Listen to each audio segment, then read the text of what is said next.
지난주에는 성도가 반드시 지켜야 될 믿음 생활에 대해서 이야기를 했어요. 4가지 기억나시는지 잘 모르겠지만 예배와 말씀과 기도와 정직한 예물, 성도가 가장 기본적으로 지켜야 될 신앙에 대해서 이야기했고, 또한 교회와 성도가 가져야 될 가장 중요한 5가지의 핵심 사명이 있는데, 그게 뭐냐? 예배, 선교, 교육, 제자훈련, 이제 봉사, 이건 구제, 그리고 성도의 거룩한 교제. 이 5가지는 반드시 교회와 성도들을 통하여서 우리의 삶 가운데 사명과 같이 나타나야 되는데, 오늘은 2번째 선교에 대한 이야기를 좀 하려고 합니다. 교회의 가장 본질적인 문제이면서도 우리가 그렇게 살아가지 못하는 것들 중에 한 가지가 여러분들이 안 한다는 얘기가 아니고, 그것이 선교라고 하는 것인데, 우리가 선교적인 신앙의 삶을 잘 살아가야 될 줄 믿습니다. 미국의 명문대학을 졸업한 5명의 젊은이가 있었어요. 이들 가운데 피트라고 하는 청년은 막 결혼을 하였습니다. 그런데 그 피트라고 하는 청년과 이 5명의 젊은이는 신혼여행을 포기하고 에콰도르 선교에 나갔습니다. 5명 선교사들은 아내들을 데리고 같이 가려다가 우선 아내들을 후방에 남겨놓고 그곳의 상황을 보고 먼저 들어가기로 하였습니다.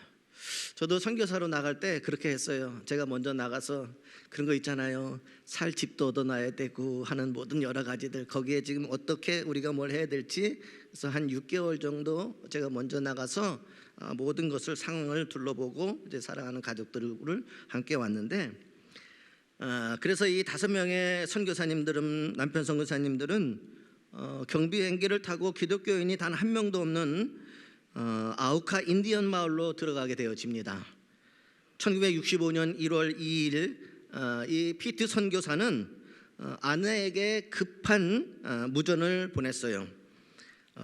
흥분한 인디언들이 몰려오고 있다, 우리를 위하여서 기도해달라라고 한 무전을 보낸 뒤에 그만 연락이 끊기고 맙니다.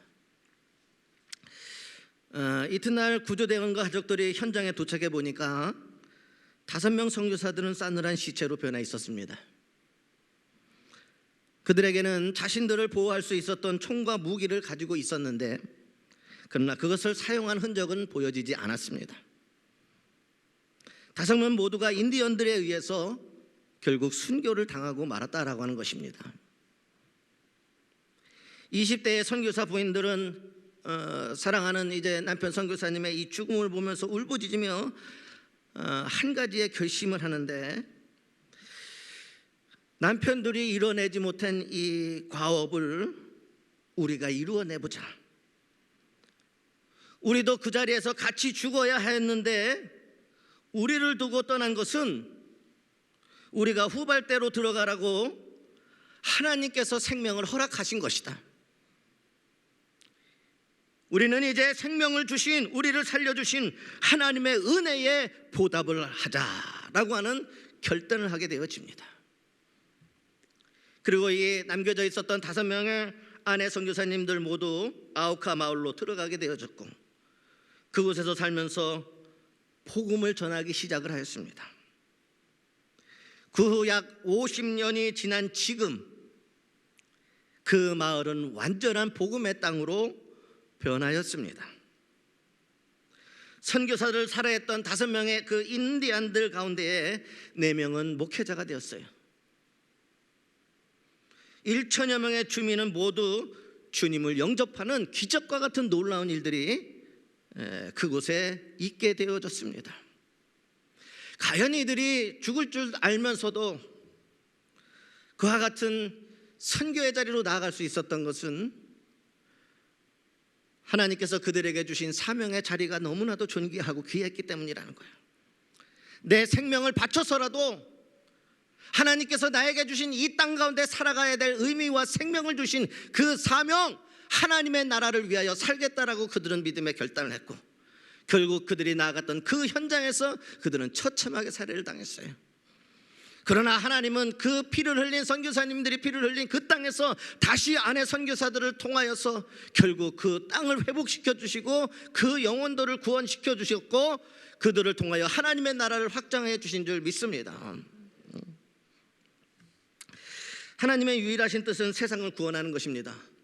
물론 하나님께서는 여러분 한 사람 한 사람들을 구원하셨을 뿐만 아니라 여러분들이 말씀에 따라서 여러분들이 기도하면서 살아갈 때, 여러분들이 이 세상을 믿음으로 승리해가면서 살아갈 때에 하나님께서 여러분의 인생을 인도하시고 복을 주시고 기도하는 것 응답으로 복을 내리워 주실 줄 믿습니다. 이것만 우리가 생각했을 때 그것이 하나님의 계획이라고 생각을 하겠지만, 정말 하나님의 본질적인 계획은요, 우리가 복받고 살아가는 것은 당연하게 해주시는 거예요.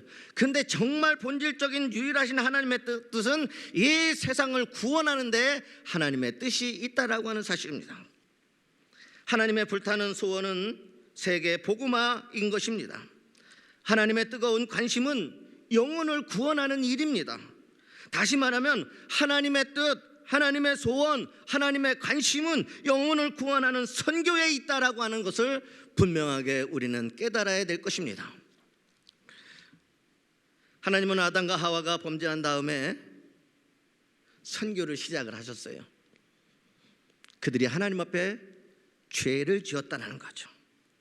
범죄하고 난 이후에 숨어버린 아담을 하나님께서는 찾아가셨어요. 그러면서 아담을 다시 부르시는 거예요. 아담아, 내가 어디 있느냐라고 부르셨어요. 이 그때 부르셨던 그 음성은 죄인을 구원하시려고 부르시는 선교의 첫 음성이었다라고 하는 사실입니다.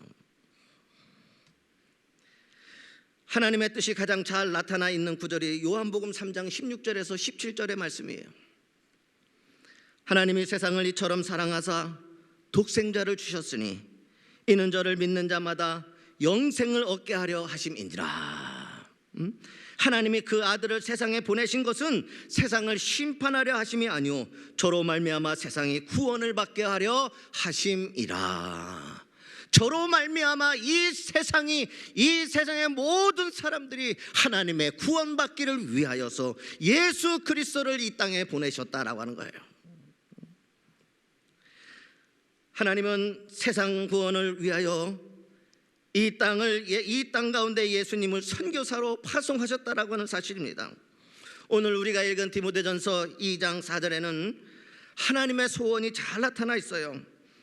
하나님은 모든 사람이 구원을 받으며 진리를 아는 데 이르기를 원하시느니라, 이렇게 말씀하고 있어요. 베드로후서 3장 9절에는 하나님은 너희를 대하여 오래 참으시고 아무도 멸망하지 않고 다 회개하기에 이르기를 원하시느니라 라고 말씀하고 있습니다. 그러므로 하나님은 세계의 모든 사람, 모든 인종, 모든 종족, 모든 언어, 모든 민족이 다 회개하여서 구원받기를 원하신다라고 하는 것을 우리가 알 수 있는 것입니다. 여러분, 예수님의 이 땅에 오심도, 예수님의 관심도 오직 영혼을 구원하는 선교에 있었다라고 하는 사실입니다.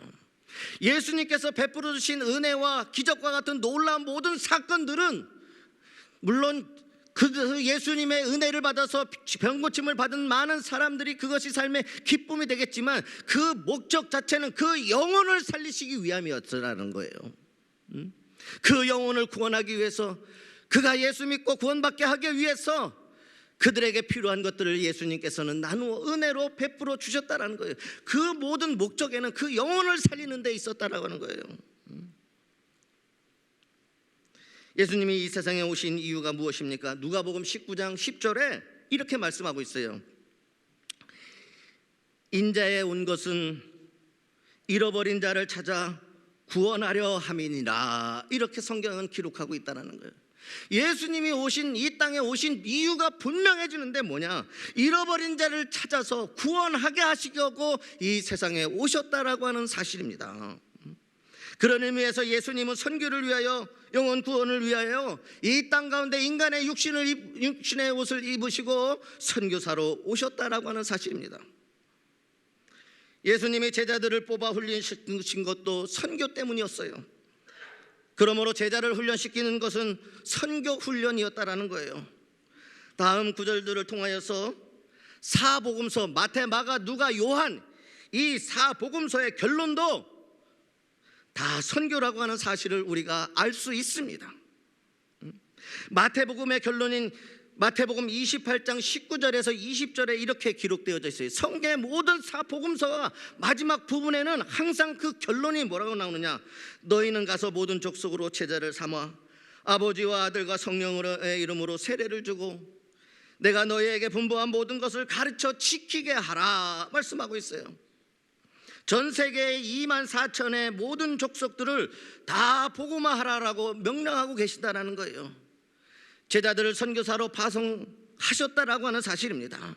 마가복음의 결론도 선교입니다. 마가복음 16장 15절에 보면 너희는 온 천하에 다니며 만인에게 복음을 전파하라 이렇게 주님께서는 명령하셨다라는 거예요. 여러분, 누가복음서의 결론도 마찬가지예요. 누가복음 24장 46절에서 48절에 그리스도가 고난을 받고 제3일에 죽은 자 가운데서 살아난 것과 또 그의 이름으로 죄사함을 얻게 하는 회개가 예루살렘으로부터 시작하여 모든 족속에게 전파될 것이 기록되었으니 너희가 모든 일의 증인이라. 모든 족속을 향하여 선교하라고 하는 말씀이 이 사복음서의 마지막 나오는 결론이라고 하는 거예요. 사복음서를 통하여서 예수님이 이 땅 가운데 오신 목적, 그리고 예수님께서 공생애 동안 하신 모든 일들, 그리고 그 예수님께서 마지막으로 이 모든 것이 이 땅 가운데 있게 하신 모든 것은 온 천하의 만민들에게 복음이 전파되어서 그들의 영혼을 구원하고 하시고자 함이었다라고 하는 것을 성경에는 분명하게 밝히고 있다는 거예요. 그러므로 교회와 성도는 반드시 그리스도인들은 이 땅 가운데 살아가는 동안 하나님께서 이 땅 가운데 우리에게 주신 그 사명의 자리, 선교라고 하는 것을 반드시 행하는 믿음으로 살아가기를 주님의 이름으로 소망합니다. 지금 여러분들에게 다 선교사로 나가라는 말 아닙니다. 보내는 선교사가 있고, 기도하는 선교사가 있고, 나가는 선교사가 있고, 후원하는 선교사가 있다라는 거예요. 하나님이 어떠한 자리에 나를 부르셨든지 간에 내가 가진 달란트를 가지고 나의 모든 삶을 통하여서 그 삶의 자리에서 내가 할 수 있는 영혼 구원의 일들을 감당하는 그리스도인이 되시기를 주님의 이름으로 소망합니다. 그러므로 주님의 가장 큰 명령, 최후의 명령, 최대의 명령, 최고의 명령, 이 지상 명령은 선교의 명령이었습니다. 다시 말하면 예수님은 선교 때문에 이 세상에 오셨고, 고난받으셨고, 죽으셨고, 부활하셨고, 승천하셨다라고 하는 사실입니다. 여러분, 예수님만 그런 것이 아니에요. 성령님이 오신 것도 영혼을 구원하기 위한 선교 때문이었다라는 겁니다. 성령님은 영혼을 구원하시기 위하여서 오신 분입니다. 그러므로 우리가 하나님의 나라의 백성으로 선교의 삶을, 사명을 잘 감당하기 위해서는 먼저 성령을 받아야 되는 거예요. 여러분 한번 생각해 보세요. 제자들이요, 예수님의 제자들이요, 예수님과 3년 동안 예수님을 따라다니면서 상상할 수도 없는 기적과 같은 놀라운 은혜를 봤어요.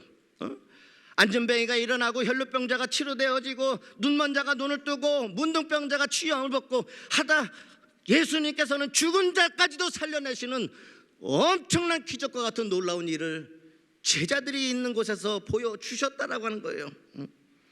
그런데 이 모든 주님과 함께 공생애를 함께 했던 이 제자들도요, 성령 받기 전에는 자기 믿음이나 자기 믿음 하나 간수 못해서 쩔쩔매다가 결국엔 다 예수님 부인하고 고향으로 뿔뿔이 흩어져 나아갔던 것입니다.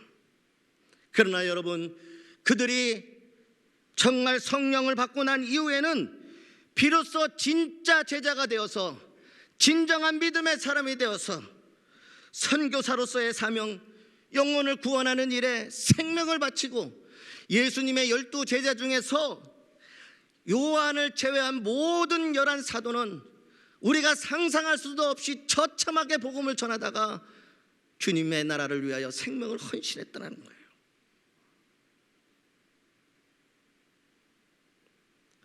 성령님은 선교를 위하여 일하시고 역사하시는 분이십니다. 더 나아가 여러분, 성경을 기록한 목적도 영혼을 구원하는 선교에 있다라는 거예요. 요한복음 20장 31절에 보면 오직 이것을 기록함은 너희로 예수께서 하나님의 아들 그리스도이심을 믿게 하려 하며 또 너희로 믿고 그 이름을 힘입어 생명을 얻게 하려 함이니라. 성경은 기록하고 있어요. 성경은 처음부터 끝까지 죄인을 구원하시려는 하나님의 구원 계획서로서 선교의 책이었습니다.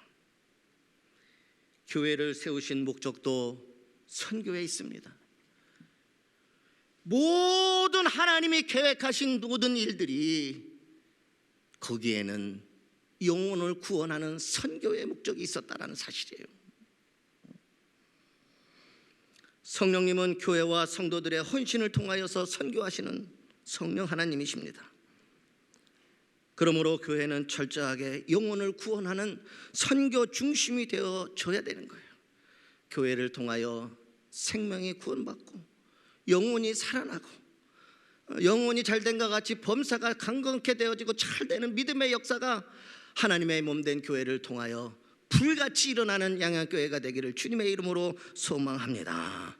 여러분, 가르치지 않는 학교는 학교가 아닙니다. 그 누구도 치료할 수 없는 병원은 병원이 아닙니다. 마찬가지로 선교가 없는 교회는 교회가 아닙니다. 이 땅 가운데 하나님이 이 땅 가운데 교회를 세우신 분명하고 유일한 목적은 영혼을 구원하는데 생명을 살리는 구원의 방주의 역할로서 하나님께서 이 땅 가운데 교회를 세우셨음을 믿으시기를 주님의 이름으로 소망합니다. 그러므로 교회는 반드시, 성도는 반드시 영혼을 살리는 선교, 영혼을 구원하는 선교, 복음을 위하여 살아가는 사명을 가지고 살아갈 수 있기를 주님의 이름으로 소망합니다. 그래서 교회의 본질은 선교이며 선교가 교회의 사명이고 성도의 사명입니다. 가장 성경적인 교회다운 교회는 선교가 나타나는 그러한 교회인 것입니다. 우리 교회가 하디 선교사님이 세우시고, 여러분 이 양양교회가 얼마나 대단한 교회인지 아십니까? 선교사가 세운 교회가 그렇게 많지가 않아요. 우리 교회는요, 감리교 전체를 따져서 10손가락 안에 드는 교회가 우리 교회예요. 싫으세요? 돈이 많아서 10손가락이 아니라 이 땅 가운데 하나님의 믿음의 역사 속에서 양양교회는요, 그 역사의 증인이 되는 교회가 이 양양교회라는 거예요. 선교사님이 세웠을 뿐만 아니라 123년 전에 하디 선교사님이 세웠어요.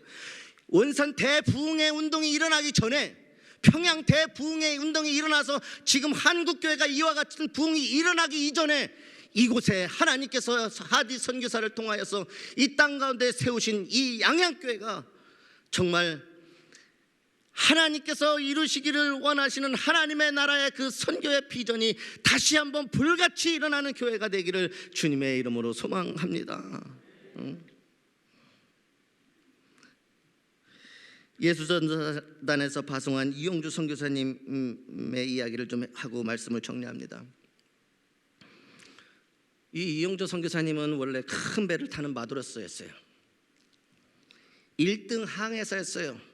남부로 올 곳이 없었어요. 근데 그가 주님의 부르심에 순종을 하여 지금은 아프리카 여러 지역을 돌면서 우물을 파주는 일을 하고 있습니다. 여러분 가끔 텔레비를 보다 보면 NGO라든지 이 국제적인 그 단체에서 이제 우물 파주고 이제 물 그 같은 거 아프리카 그 지역에서 그러한 일들을 사역들을 하는데 이분이 그 일을 하게 되어진 거예요. 어느 날 하나님은 그에게 선교 현장으로 가라고 하는 말씀을 하셨고, 부르심에 충성하기 위해서 아프리카에서 제일 힘든 지역에 가서 우물 파주는 NGO 사역을 시작을 했습니다. 보통 우물을 한 번 파고 나면 체중이 6kg 정도 준다고 하니까 얼마나 힘든 일인지 짐작이 됩니다. 이 선교사님이 나가서 예수전도단을 통하여서 이 선교사님이 나가서 일할 때는요, 어떤 아프리카 그 지역에 정말 어려운 지역에 기계가 있어서 땅을 기계가 파는 그런 게 아니었다라는 거예요.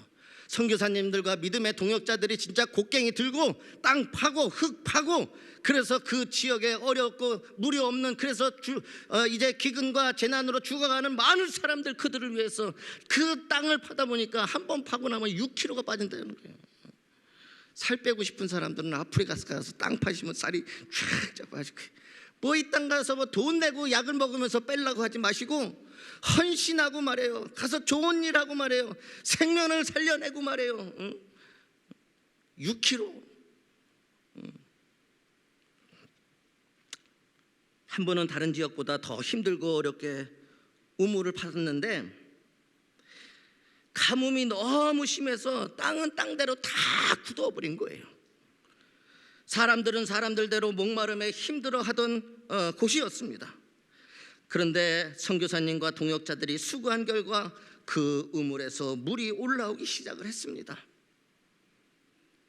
이제 물이 나오는 것을 본 마을 사람들은요, 너무너무 좋아서 서로 어깨 동무하면서 그 물을 맞아가면서 춤을 추고 있는데, 그 사람들 속에서 하나님의 음성이 들려오기 시작을 했어요.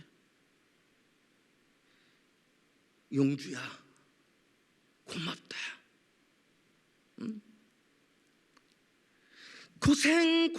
고생하면서 정말 그 척박하고 메마른 그곳에서 그 일을 해내서 그때 사람들 속에서 하나님의 음성이 들려주는데, 용주야 고맙다, 나는 내가 너무너무 고맙다라고 하는 주님의 음성을 거기에서 듣게 된 거예요. 그 순간 그동안에 힘들고 어려웠던 모든 것이 다 눈녹이 녹아지고 감격과 기쁨이 솟아올라 더 충성되게 헌신해야 됐다라고 그 선교사님은 결심했다라는 거예요.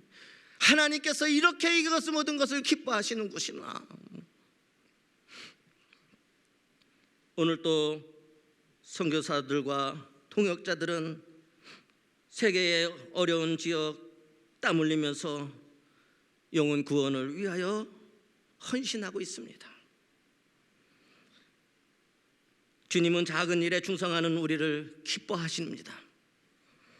이름도 없이 빛도 없이 주님의 일에 충성할 때에 그분은 그 일이 아무리 적더라도 순종하는 우리를 기뻐하여 주시는 하나님이시라는 거예요. 여러분, 이제 우리 나이가 123이에요. 우리 교회의 나이가 123이에요. 우리가 언제까지 주님에게만 달라고만 하는 그런 어린 나이적 신앙으로 살아갈 거예요. 이제는 주님에게 받은 그 은혜, 주님이 베풀어 주신 그 사랑, 그리고 이 땅 가운데 교회를 세우시고 여전히 영혼을 구원하기를 원하시는 교회와 성도들을 통하여서, 여러분들의 헌신을 통하여서 이 땅 가운데에 세계의 많은 영혼들이 구원받기를 원하시는 그 사명의 자리로 나아가기를 주님의 이름으로 소망합니다. 주님께서 여러분들에게 복을 주시는 것도, 여러분의 기도하는 모든 것도 응답하여 주시는 것도, 살아계신 하나님께서 여러분들을 사랑하여 주시고 그와 같이 인도하시는 모든 은혜, 이제는 그 은혜를 나를 통하여 주님께서 많은 사람들에게 나누어 주기를 원하시는 줄 믿습니다. 나만이 잘 먹고 잘 사는 그 정도의 수준의 그리스도인으로 사는 것이 아니라 누군가에게도 도움이 되고 기쁨이 되어서 그 영혼이 살아나는 그러한 놀라운 일들이 우리 양양교회와 성도들을 통하여 있어지기를 주님의 이름으로 소망합니다. 이제는 우리 소원 주님이 들어주셨으니 이제는 주님 소원 우리가 들어드릴 수 있기를 주님의 이름으로 소망합니다. 사명의 자리로 나아가십시오. 거기에 주님이 함께 하십니다. 놀라운 일들이 여러분들을 통하여서 반드시 일어나게 되어질 줄 믿습니다.